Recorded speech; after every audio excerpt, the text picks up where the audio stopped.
Tuanze na mchezo wa mwisho ambao pia ulikuwa ni mchezo wa pili ambao ulipigwa majira ya saa 1 kamili usiku kwenye uwanja wa Meja Jenerali Samoei Dar es Salaam, ambapo klabu ya Simba walikuwa wenyeji wa Coastal Union kutoka jijini Tanga, na mchezo ambao ulimalizika kwa upande wa Simba kuibuka na ushindi wa bao 1-0. Ushindi huo unaifanya Simba ifikishe jumla ya alama 12 katika michezo minne ambayo wamekwisha cheza hivi sasa, wakiwa pia wamefunga jumla ya mabao 7 pia katika mechi 4, na ikiwa imefunga jumla ya mabao 7 katika michezo hiyo ambayo wamecheza. Kwa upande wa Coastal Union, kwa namna ambavyo hali yao inazidi kwenda, wameonekana kuona matokeo mabaya zaidi, kwa sababu mpaka hivi sasa bado hawajapata matokeo ya ushindi. Kiemba, namna ambavyo mchezo huu wa Simba na Coastal Union tuliutazama hapo jana, ni mechi ambayo inaonekana Simba kutopata matokeo ya magoli mengi zaidi lilikuwa ni swala la bahati tu, hususan kipindi cha kwanza ni kama mambo hayakuwa upande wao, na kocha Steve Barker anaamini wangeweza kupata hata ushindi wa mabao 4. Kwa mtu ambaye kupata nafasi ya kutazama mchezo, ulikuwa ni mchezo wa aina gani kimbinu na kiufundi? Ni mchezo ambao ukiutazama Simba waliingia na kucheza kama timu iliyoko nyumbani na timu ya daraja A kwenye ligi ya kwetu, na Coast walikubali kwamba sio daraja A la kushindana na Simba. Nao walichagua kuwa kwenye daraja lao, wakaja na mpango ambao walau ulileta hiyo surviving ambayo ilipatikana, uwezo wa kukaa muda mrefu bila kuadhibiwa, lakini bado ilikuwa inatarajiwa tu ni muda gani ambako goli litafungwa. Kwa hiyo ilikuwa inahitaji pia wakati mwingine utulivu, kwa sababu kadri muda unavyokwenda ndivyo ambavyo hii timu ya daraja A mgandamizo unazidi kuwa kwao, na hata ukiona goli ambalo limekuja kufungwa ni baada ya majaribio mengi.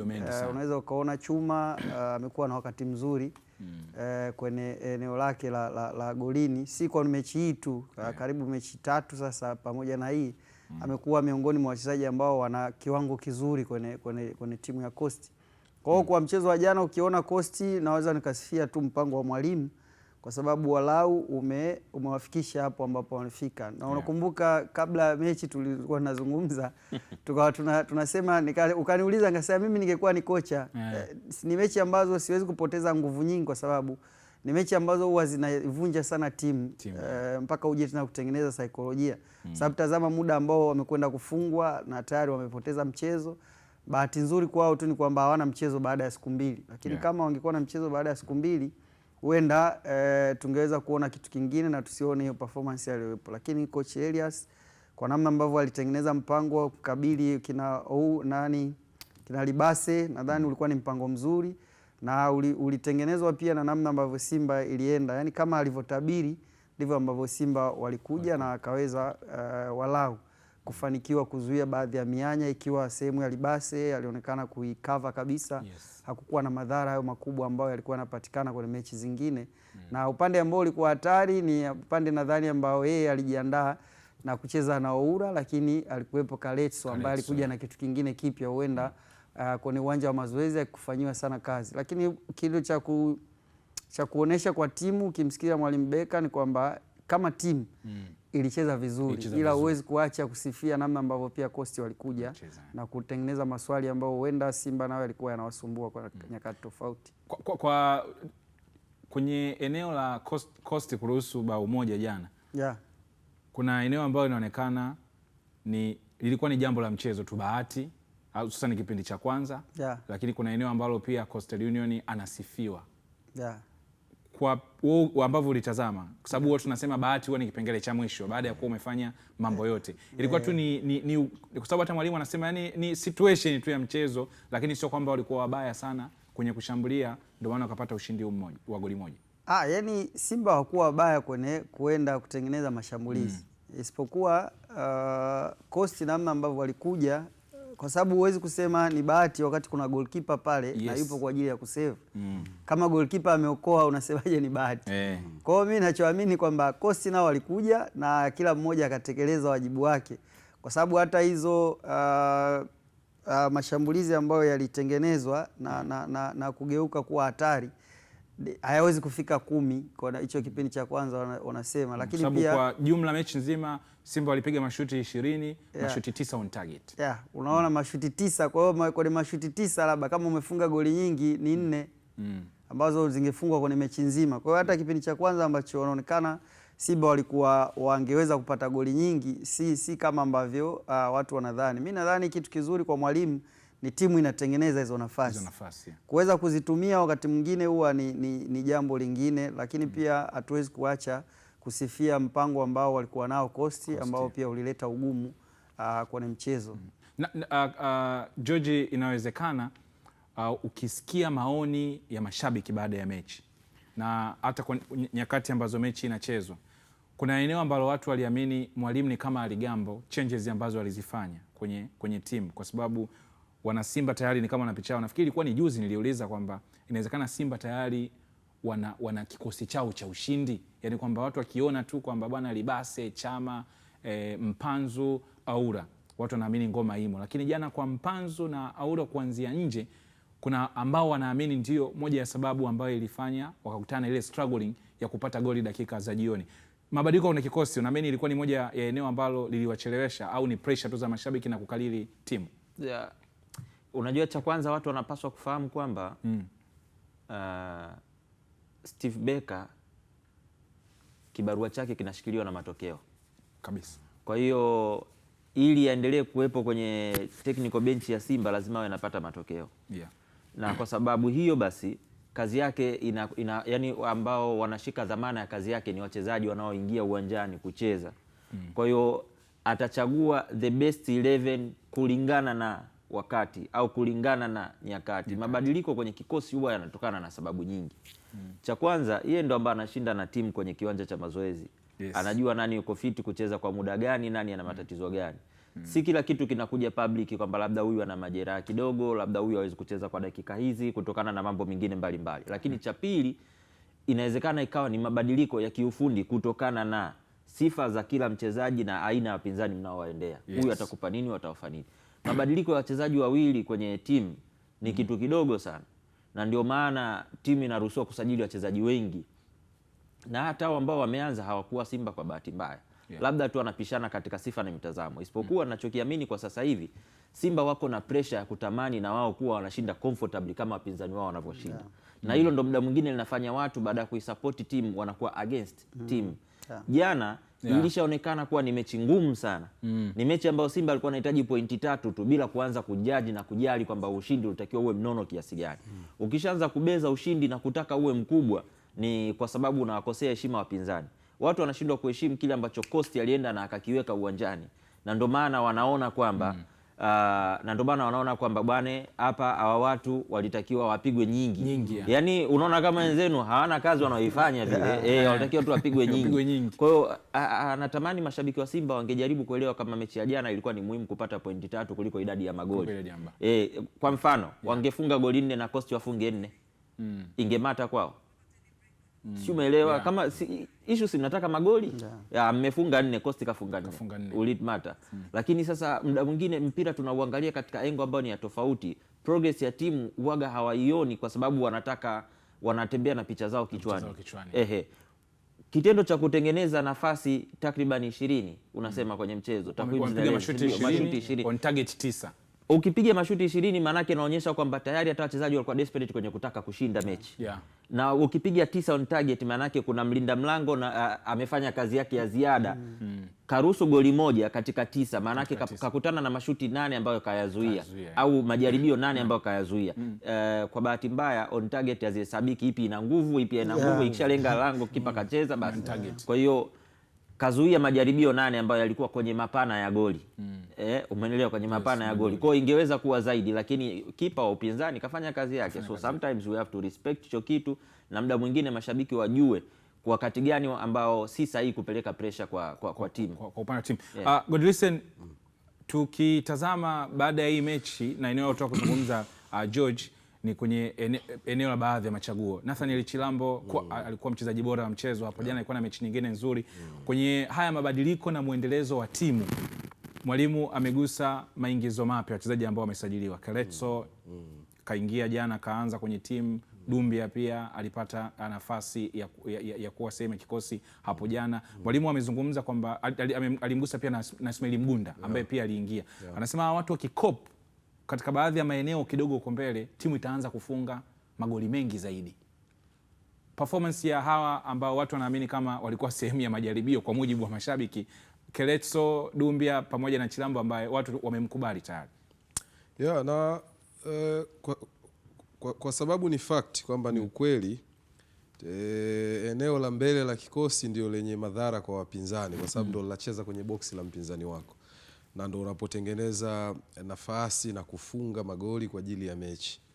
Nafikiri ndio eneo ambalo mara nyingi huwa linatazamwa sana. Lakini mimi huwa naangaliaga maeneo special ambayo yameleta utofauti bila kujalisha anacheza kwenye boksi lipi. Nitakugusia tu kidogo.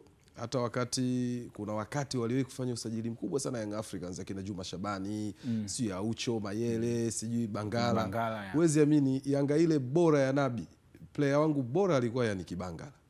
Na kweli ule msimu alikwenda akawa MVP. Mtu mmoja akawa anauliza, mbona unapenda kumzungumzia huyu afu kuna kina Mayele, kuna kina Jesus Dukapeli Moloko? Nikaambia kwenye balance ya timu huyu mtu sijamuona East Africa kwa muda mrefu mno. Mtu wa design hii, yani Kibangala. This time Simba wanaweza kuwa wanawaza sana kelele zilizoko upande wa pili kuhusu Dumbia, upande wao kuhusu Dumbia. Nini anapaswa akifanye? Keleso na kadhalika. Lakini kama kuna kitu special sana Simba wamekipata msimu huu ni kumpata Nathaniel Chilambo. Inawezekana nilivyomuona Ruvu Shooting inashuka daraja anakwenda Azam, anakutana na upinzani pale kwa Lusajo kama captain kwenye ule upande wake, na baadhi ya games amewahi kutumika katika fullback ya kushoto. Inawezekana time alikuwa anaipata Azam ni ndogo sana kuprove kwa Watanzania.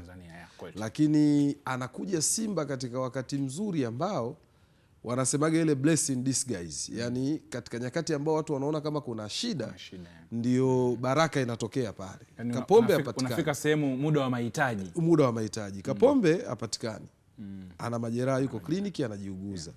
Unakutana na Duchu ameshakula umeme mechi kadhaa zilizopita. Unakutana na Kibabage ana majeraha, Mligo alikula umeme. Siko unanielewa? Sasa kesi sio wewe tu unaenda kuwa backup kwenye ile namba. Kesi ni nini ambacho unaenda kukileta? Unajua kuna role anaifanya sasa hivi, anafanya majukumu mawili kwa hivi sasa. Jukumu la wingback simuoni nalo sana kwa sababu wamemlimit kwenye majukumu mawili. Kama fullback pase, lakini pia kama inverted fullback. Inverted fullback anakuaje? Kwa mtazamaji anaweza akamkumbuka Zinchenko. Anaweza akamkumbuka Joshua Kimmich pale Bayern Munchen. Namna ambavyo timu inapoanza kujenga mashambulizi kuanzia chini, fullback mmoja wapo anakuja ndani kuungana na kiungo wa chini kuokota mipira inayoanzia kwao, kuweza kuwa na namba nzuri ya umiliki, kutengeneza zile pembe tatu ndani ya kiwanja. Alifanya hicho kitu katika ubora mechi iliyopigwa Airtel Stadium dhidi ya Singida, wanashinda 2-1. Kafanya vile vile jana tena akiwa katika pande mbili tofauti. Pale Airtel alifanya akiwa anacheza kama fullback wa kulia, na Simba hawakuwa na Kagoma wala Jabara. Yeye ndo akawa anakuja kucheza na Maema ndani. The same case jana ametoa tena 100% ya hicho kitu. Yes, unaweza ukasema dhidi ya Coastal ambayo imecheza karibia 80% ama 85 ya mchezo katika nusu yake. Unaweza ukasema alikuwa comfortable. Lakini dhidi ya Singida, of course Singida alipress kwa kiasi fulani. Kuna muda of course na wenyewe wakakata moto ule wa kuendelea kupress ile eneo la safu ya ulinzi ya Simba wakati inaanza. Kwa hiyo kwangu mimi Chilambo kama atakuwa nje ya majeraha, nje ya emergency za kawaida za kimchezo, sijui kadi, sijui ana issue za adhabu na kadhalika, anapata game 5, 10, 15 mfululizo consistently anacheza, kwangu mimi namuona ni miongoni mwa sajili bora Simba wamezipata kabla ya kujua impact ya kina Dumbia itakuwaje, kina Keletso itakuwaje. Kwangu mimi nimetamani sana kumzungumza yeye kwa sababu ya majukumu anavyoyatekeleza 100% na anavyokuonyesha muda mfupi niliokuwa naupata wakati nilipokuwa Azam. Sasa hivi nikipata huu muda mrefu hichi ndicho naweza nikakionyesha. Na listen, kwenye umemgusa zaidi Chilambo. Mwalimu ana kwa ushindi huu wa 1-0 anasema kwa sababu wanatengeneza nafasi. Kiemba anasema kwake sio jambo kubwa, kikubwa ni wanatengeneza nafasi. Tukitazama kwenye lile eneo la safu ya ushambuliaji na Tokoniengo ambaye anaamini baadaye Ismail Mgunda akishakop na mazingira Dumbia anaona namba ya mabao itaongezeka. Utengenezaji wa nafasi ni moja kati ya eneo ambalo watu wamekuwa wana question kwa wale ambao wanamtetea Dumbia kwamba na clear chance kwenda kwake zinatengenezwa kwa kiwango gani, ingawa mwalimu yeye anaamini kwamba apate sana tabu na lile eneo kwa sababu nafasi zinatengenezwa. Unajua kipimo cha mwalimu ni kwenye timu inawezaje kuzuia kama timu, lakini timu ikiwa na mpira inafanya nini kwenye kujaribu kumdhuru mpinzani. Kwa hiyo kama timu ina uwezo wa kuzuia, timu inaweza kutengeneza hizo nafasi za kumdhuru mpinzani. Jambo la kuweka mpira kwenye wavu, hilo ni jambo la mchezaji ambaye amekutikana na hiyo nafasi ambayo imetengenezwa na timu. Kwa kama timu inatengeneza nafasi, mwalimu kazi yake anaifanya ipasavyo. Inabaki jukumu la mtu ambaye anakutikana na hiyo nafasi. Kwa hiyo mimi sipendagi sana kuingia kwenye hii mijadala ambayo inahusisha wachezaji kwenye mechi moja, mechi mbili. Kwa sababu hata wachezaji wakubwa huwa wanapitia hizo nyakati na kuna wakati sasa itabidi umuombe mtu msamaha.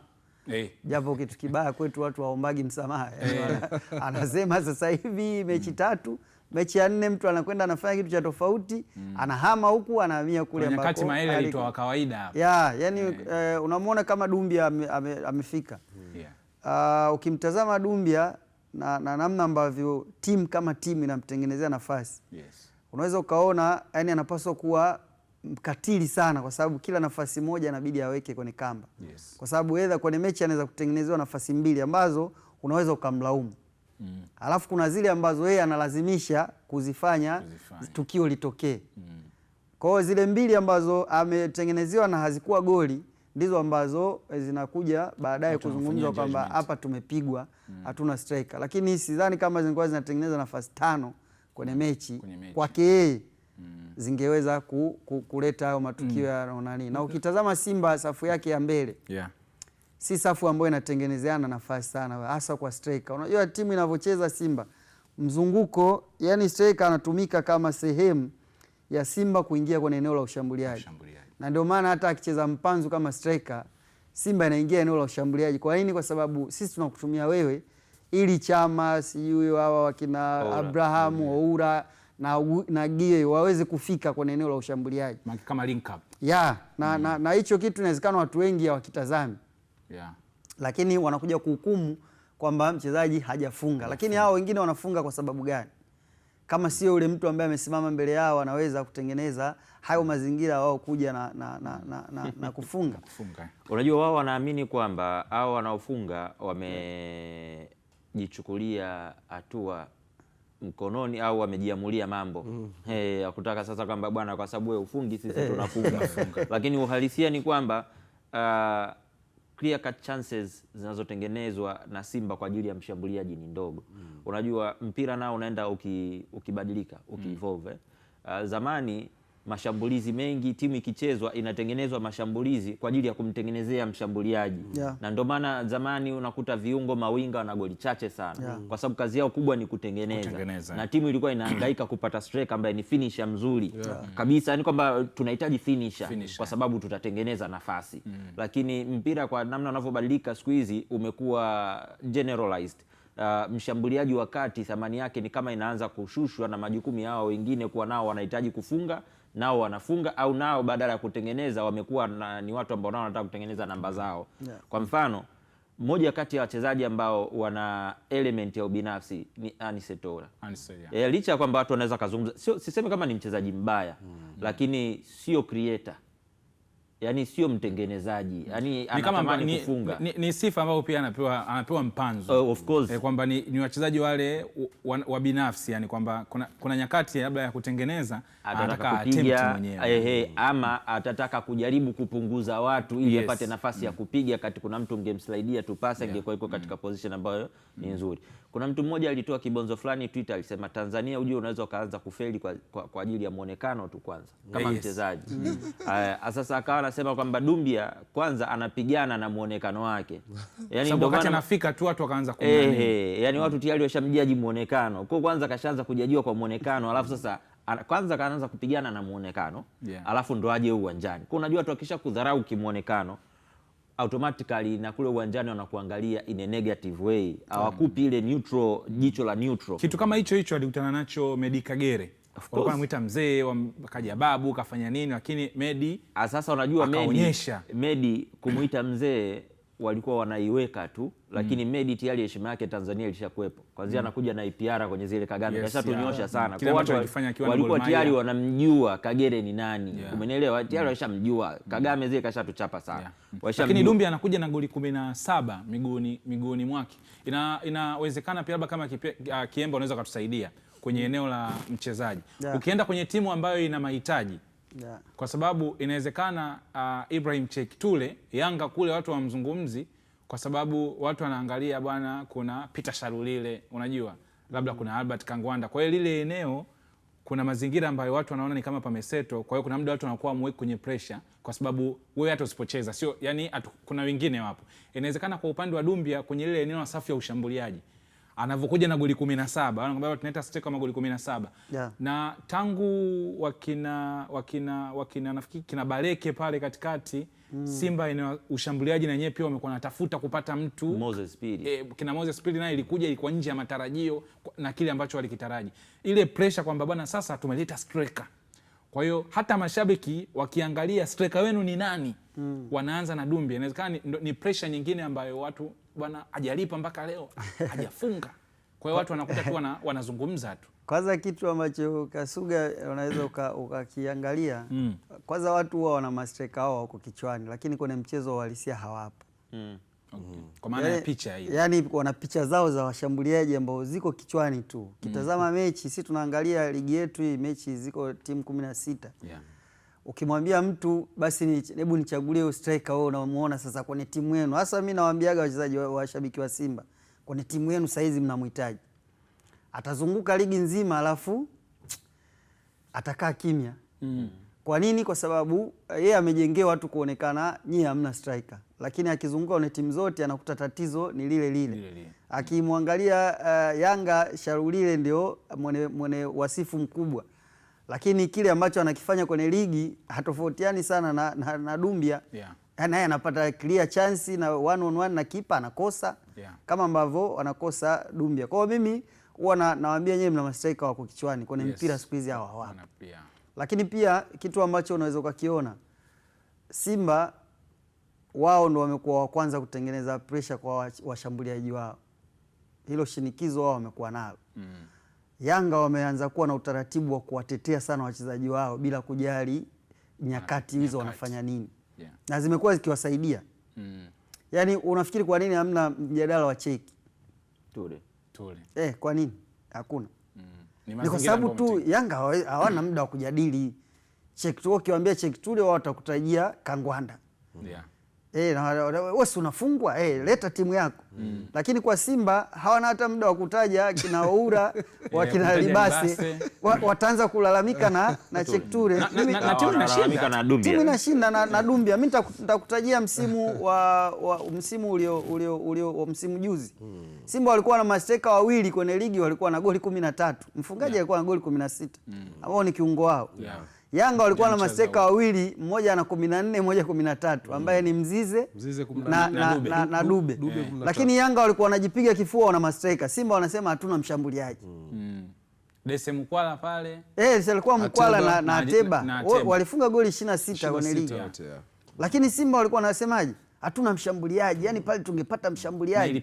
Wakati Yanga walikuwa hawana muda wa kutafuta striker, wanasema tuna Mzize, tuna Dube. Kwa hiyo unaweza ukaona hizi nani zinatengenezwa, ukianza kuziangalia zinaanzia kwa watu wa Yanga alafu watu wa Simba wanazibeba. Lakini zikianzia kwa watu wa Simba, watu wa Yanga wanazikata njia. Unajua kwa nini watu wa Simba wamekuwa ni rahisi kuzibeba hizo ajenda? Wana pressure ya ubingwa, hawajaupata kwa muda mrefu, ukame. Umeelewa? Wao chochote wanashambulia. Kaka nitakwambia, sasa hivi jinsi ilivyo. Yanga ni controller wa mpira Tanzania. Na ni mjanja wa kuseti ajenda. Yaani ni mjanja sana kuseti ajenda. Nitakupa mfano mdogo. Msimu jana wakati watu wanaikosoa Yanga kiuchezaji na nini, watu wa kwanza kuidefend timu yao walikuwa ni Yanga wenyewe. Na muda mwingine mpaka baadhi ya officials wa club walikuwa wanatoka public kusema kwamba hizo ni agenda tu watu wanaziweka na wanakuletea kwamba nani anaongoza ligi, nani kafunga goli nyingi. Na mtu mzuri wa kufanya hizo kazi za zimamoto anakuwaga ni Ally Kamwe. Kama hivi usikie tu kipindi chacha simu yake iko hewani. Anataka mweke mjadala sasa pale. Unajua anachokifanya kwamba Yanga si mbovu, anazima moto ambao nyinyi mnaonekana kuuasha watu wasiupokee nje. Kwa sababu ana takwimu ambazo zitambackup kwenye hiyo hoja yake. Atakuuliza msimamo wa ligi nani uko juu? Kwenye goli nyingi nani kafunga goli nyingi? Yanga anabaki. Nani karuhusu goli chache? Yanga. Utasemaje Yanga haichezi vizuri? Sasa hapo kwa shabiki wa Yanga ambaye kamsikia Ally Kamwe anaweka hoja hizo, wewe unasema Yanga haichezi vizuri, unacho cha kumweleza. Yaani na kitakuwa sijui umwambieje ili akuelewe kama bwana hapa timu haichezi, wakati yeye kashamsikia afisa habari wake anazungumza nani anaongoza ligi, nani kafunga goli nyingi, nani kafunga goli chache. Lakini sasa msimu ulivyoisha na ubingwa ashaupata, watu wa kwanza kukiri kwamba Yanga ilikuwa haichezi vizuri msimu uliopita ni wakina Ally Kamwe, jumlisha president wao ambaye alikiri kwamba hatukuwa kwenye ubora msimu uliopita. Na alisema alitumia kauli ya hakuna mwana Yanga ambao alipenda kuishi kwenye ila wakati ule alisia ule ulikuwa ni wao dhidi ya nyinyi. Yaani hawakubaliani na hicho kitu. Nakumbuka hata issue ya Romain Folz walikuwa wakidefend mpaka baada ya mechi ya Mbeya ile, baada ya mashabiki kureact pale ndio hatua zikachukuliwa. Kwa hiyo unaweza kusema sasa hiyo ndio tofauti ambao Yanga kwenye PR wako vizuri. Sasa Yanga wao ndio wanakuaga watu wa kwanza kuwasetia Simba agenda. Yani tena afu agenda wao wanaifanya rahisi kabisa lakini very strategic. Kama kwa saizi wanaanza kumsifia tu Dumbia. Yaani wao nyinyi automatically mnaanza kuingia mashaka. Haiwezekani mpinzani wetu amsifie mchezaji wetu. Wao nawaambia ndio hivyo sasa hapo mnaanza kujishuka. Kwenye kauli ya George kuna nyakati ambazo wana Yanga pia walisema haiwezekani wapinzani wakawa wanamsifia Romain Folz kwamba ni bonge moja la kocha. Ukiona mpinzani anakusifia basi ujue kuna changamoto. Hiyo ni kwa upande wa Simba, namna ambavyo tumeona mechi ya jana wamecheza Mwalimu, lakini pia kwenye mjadala ambao umechukua nafasi zaidi kwenye mitandao ya kijamii kuhusiana na eneo safi ya ushambuliaji pia tumeligusa hapa kidogo, na namna ambavyo pia Simba wanapaswa kuliendo jambo hilo. Lakini wapinzani wa Simba Coastal Union, wao mwenendo wao matokeo haujawa mzuri sana mara baada ya kupoteza mchezo hapo jana. Lakini kwa upande wa kocha mkuu wa kikosi hicho Fikiri Elias, yeye amekawazi kwamba jana walikuwa bora sana kwenye eneo la kujilinda kwenye mchezo huo, lakini pia kagusa namna ambavyo aliruhusu bao, lakini kubwa zaidi kile ambacho tumekiona hapo jana, ana eneo dogo sana la kuboresha ili kuona namna ambavyo timu inaweza sasa ikaanza kupata matokeo ya ushindi. Tumsikilize kocha Fikiri Elias mara baada ya mchezo hapo jana. So honestly niseme kwamba na wapongeza kwanza wapinzani wetu ambao ni Simba, walikuwa na uwezo kuwa na relentless attack, always they were coming. Na sisi kwetu kwa timu yetu it was a good test of discipline, kwamba tulitaka vijana waendelee kuwa compact lakini wawe quick kwenye transition, tuwakamate Simba kwenye transition.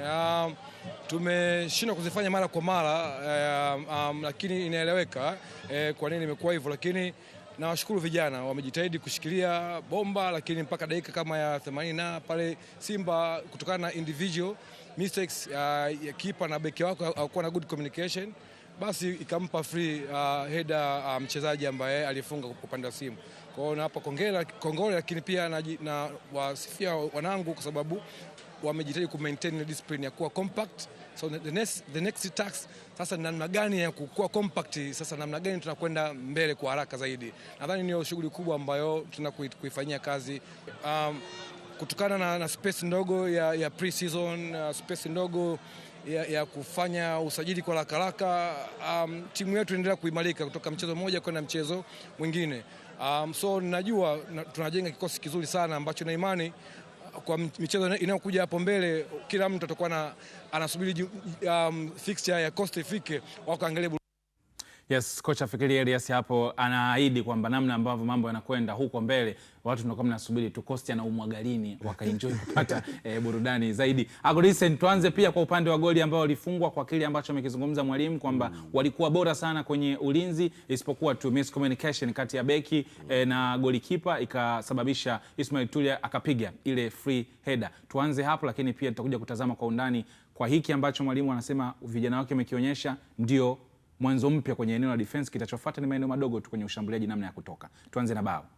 Yes, of course, ni bao ambalo bado Coastal walikuwa na namba nzuri sana kwenye nusu yao, na hasa mpira upo kwenye position gani? Mpira uko kwenye final third, theluthi ya mwisho ya kiwanja kwa upande wa Simba. Lakini eneo ambalo lilikuwa linaonekana ni kama vile ule mpira ushakufa. Kwa sababu tayari Aniseura mbele yake kuna watu watatu, wanne yuko hapa anakuja kuback up kwenye mwamba hapa. Kesi yake nzuri ilikuwa ni kwa Keletso ambaye alikuwa ameenda ku overlap. Lakini unajiuliza kama Keletso angeuchonga ule mpira pale pale alipo, wangeweza kugombania, maybe nani angewini hujui. Lakini kurudisha kwa Ura ulikuwa kunamfanya Ura alione goli kwa upana. Na Aniseura unaweza kumsifia, haikuwa ni attempt ya yeye tu kwenda golini. Alikuwa anaona watu walioongezeka. Nimefurahishwa sana na kitu ambacho amekuwa akikifanya Ismail Olivier Toure. Bao lake la pili. Yes, kutoka kwenye mechi dhidi ya Kagera. Yes, na ni vitu amekuwa akivifanya. Nimemwona na Marumo Gallants ile iliyotolewa na Yanga, nimemwona na Stellenbosch iliyotolewa na Simba. Ni mtu ambaye inapokuja swala la timu pinzani wamekubali kukaa chini kwa kiasi kikubwa, yeye huwa akai kwenye eneo lake, hasa kwenye mipira ya cross, mipira ya kutenga, whether ni free kick ama ni kona, mara nyingi utamwona kwenye eneo hilo. Kwa hiyo idadi nzuri ya wachezaji ndani ya boksi inakupa option za kupasia engo engo zote tatu kuelekea kwenye goli la mpinzani.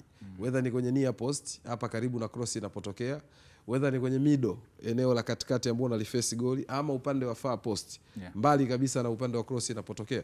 Kwa hiyo inawezekana ile lugha tu ya kawaida ya kiwanjani ambao huwa haihusishi mdomo, unasema non verbal communication, mawasiliano ambayo ni yanatengenezwa na ule muunganiko tu wa kitimu. Olivier Toure wakati anakwenda kutengeneza position kule, unaweza ukaona kama Aniseura angekuwa anataka kuendelea kuprogress ule mpira, bado unaweza kuona shambulizi ingekuwa limekufa. Lakini kusoma movement za wachezaji ndani ya kiwanja, nafikiri ilikuwa ni kesi bora. Lakini kwa kocha Fikiri Elias, yeye anasema ulikuwa ni mwanzo mpya kwa upande wa Coast. Yeye of course anaongea positive kwa maana ya kuwini saikolojia ya wachezaji wake, kwa sababu hakuna kocha atatoka ni makocha wachache sana ambaye mara nyingi wana hiyo confidence, anaweza akamwataki mchezaji wake, anaweza akamuelezea, baadaye akatoa solution kama alivyofanya Mankoba juzi kuhusu Chuga. Uzuri anazungumza afu atatoa solution, nini kinafanyika, tunatakiwa tumsupport kwa kiasi gani. Lakini uzuri kwa makocha wa design ya kinafikiri, kumbuka huyu ni mkufunzi, ni instructor, anafanya vitu kwa mifano hai. Si kila kitu utakwenda tu utazungumza weakness. Unaporudi kuwatazamana nao face to face, unavuna nini, unataka nini kwa ajili ya mechi inayokuja. Wanaweza kuwa amewapongeza hapo, lakini next akazungumza eneo la ushambuliaji kwao halikuwa katika kiwango kizuri. Lakini unaangalia dhidi ya nani? Mtu ambaye constantly anakuletea mashambulizi, maybe dhidi ya kina Mashujaa, kina Fontaine, anaweza akakubali kuwa na uwezo wa kupishana. Lakini kwa michezo ya design hii tayari mechi ya Yanga ameshakula goli 4. Ni tahadhari ambayo ilikuwa inampeleka kwenye mechi hii kucheza kwa discipline chini zaidi. Hiyo ni namna ambavyo kocha Fikiri Elias, kama ambavyo umesikia, ameahidi kwamba namna ambavyo timu yake inakwenda na kiwango cha jana, maana yake mwanzo mpya wa Coastal Union ndio ambao tutaenda kushuhudia huko mbele. Na eneo kubwa zaidi kadri siku zinavyozidi kwenda, George Job kwa sababu tunaye hapa atakuja, maana yeye alikuwa hana imani na Coast, lakini mwalimu kaahidi mambo makubwa. Muda ndio ambao utakuwa shahidi, tutaona kama timu itabadilika.